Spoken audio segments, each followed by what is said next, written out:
Shalom, Godly Family. Yuk kita nikmati teh hangat, teduhkan hati, hadirkan semangat.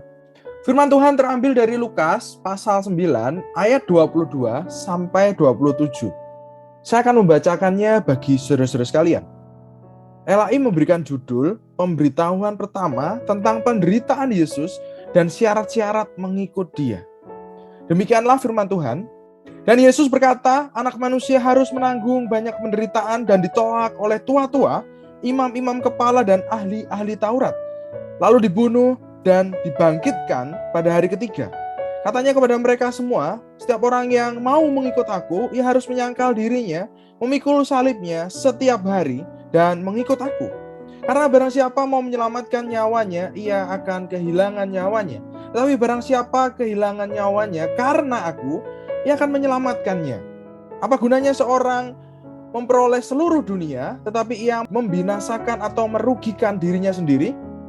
Sebab barang siapa malu karena aku dan karena perkataanku, anak manusia juga akan malu karena orang itu. Apabila ia datang kelak dalam kemuliaannya dan dalam kemuliaan Bapa dan malaikat-malaikat kudus. Aku berkata kepadamu, sesungguhnya di antara orang yang hadir di sini, ada yang tidak akan mati sebelum mereka melihat kerajaan Allah. Demikian jauh pembacaan firman Tuhan. Berbahagialah bagi kita yang membaca, merenungkan, terlebih yang melakukan di dalam kehidupan sehari-hari. Saudara-saudara, masih ingatkah kita dengan pesan-pesan orang tua? Pasti sewaktu kecil orang tua sering memberikan pesan-pesan. Mungkin salah satunya, nak, kamu harus sekolah yang pinter supaya nanti jadi dokter, punya rumah klaster dan juga babysitter. Tapi kamu jangan keminter. Atau mungkin pesan seperti, nak, kamu jangan pacaran dulu, fokus kuliah dulu ya. Nanti kalau kamu sukses, pasangan akan datang. Percayalah, contoh pesan-pesan tadi bukan curhatan saya saja. Saya juga sering mendengar pesan-pesan tersebut dari curhatan teman-teman saya dengan versi yang berbeda-beda. Tentu, saudara-saudara juga pernah mendengarnya dari orang tua. Namun, pernahkah kita mendengar pesan-pesan dari orang tua seperti, nak, kamu nanti akan mengalami kehidupan yang sangat susah. Kamu akan menghadapi penderitaan, penganiayaan, dan bahkan kematian. Saya rasa tidak mungkin orang tua berpesan demikian kepada anaknya.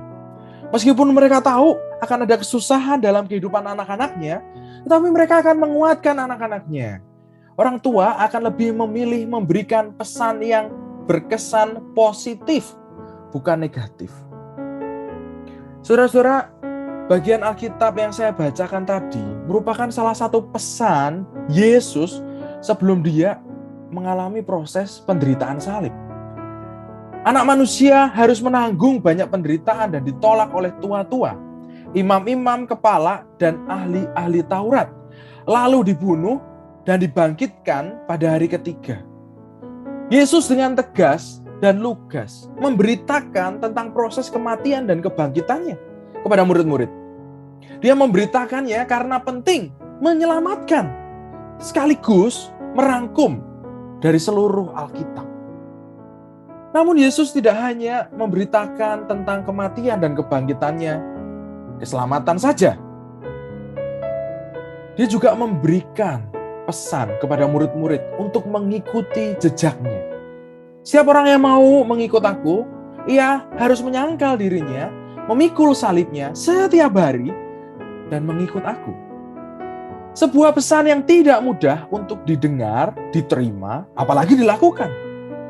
Yesus tidak sekedar ingin murid-murid mempercayai bahwa Mesias adalah Dia, tetapi Yesus juga ingin murid-murid mengikuti jejaknya selama di dunia. Pesan Yesus untuk mengikuti jejaknya didahului dengan berita keselamatan tentang kematian dan kebangkitannya. Yesus memberikan anugerah sebelum memberikan perintah. Sama seperti Allah yang senantiasa memberikan anugerah sebelum memberikan perintah sejak di Perjanjian Lama. Mulai dari Adam, Abraham, sampai bangsa Israel. Dan sampai Yesus Kristus di Perjanjian Baru. Berita dan pesan Yesus juga berlaku bagi kita sekalian. Dia juga berkata kepada kita, anak manusia harus menanggung banyak penderitaan dan ditolak oleh tua-tua, imam-imam kepala, dan ahli-ahli Taurat. lalu dibunuh dan dibangkitkan pada hari yang ketiga.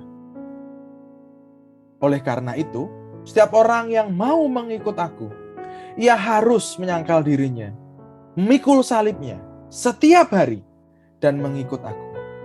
Maukah kita mempercayai dan mengikuti jejaknya, Yesus Kristus, dalam anugerah yang diberikannya kepada kita melalui pertolongan Roh Kudus di dalam terang? Amin. Mari kita berdoa. Terima kasih, ya Allah, Engkau menyapa kami sekali lagi dengan firman-Mu. Engkau mengingatkan kami bahwa keselamatan bukan seharusnya hanya diterima, tetapi juga kami sebarkan, kami bagikan melalui kehidupan kami. Kiranya Kristus yang mati dan bangkit itu terpancar dari kehidupan kami. Roh Kudus dalam terang, tuntun kami, agar kehidupan kami benar-benar memberitakan Kristus, kematian dan kebangkitannya setiap hari. Ini doa kami, Tuhan yang mendengarnya. Hanya di dalam nama Tuhan Yesus Kristus kami telah berdoa dan naikkan syukur. Amin. Tuhan Yesus memberkati.